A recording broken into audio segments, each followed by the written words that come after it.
বহু বছর ধরে বিজ্ঞানীদের করে আসা ধারণা ভুল প্রমাণিত হলো। মহাকাশ নাকি সম্পূর্ণ নিঃশব্দ, এটাই এতদিন বিজ্ঞানীদের ধারণা ছিল। কিন্তু এবার নিঃশব্দ মহাকাশে শোনা গেল ফেরেশতাদের শব্দ। নিজেদের অজান্তেই আসমানে থাকা ফেরেশতাদের জিকিরের ধ্বনি রেকর্ড করল নাসা। নাসার এই বিস্ময়কর তথ্যে অবাক হচ্ছেন গবেষকরাও। নাসার একটি গবেষণায় উঠে আসে মহাশূন্যকে নিঃশব্দ ভাবা হলেও আসলে সেখানে প্রতিনিয়ত শব্দ হচ্ছে। গবেষকরা সেই শব্দ শুনে বলছেন, যেন বিলিয়ন বিলিয়ন মানুষ একসঙ্গে মন্ত্র পড়ছেন অথবা গান গাইছেন।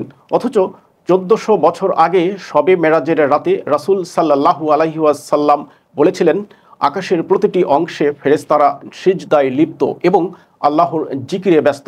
এবার যেন সেই সত্যের প্রমাণ পেল বিজ্ঞানীরা। নাসা মহাকাশে এমন শব্দ আবিষ্কার করেছে ঠিকই, কিন্তু তারা এর পেছনে বিভিন্ন কারণ বর্ণনা করছেন।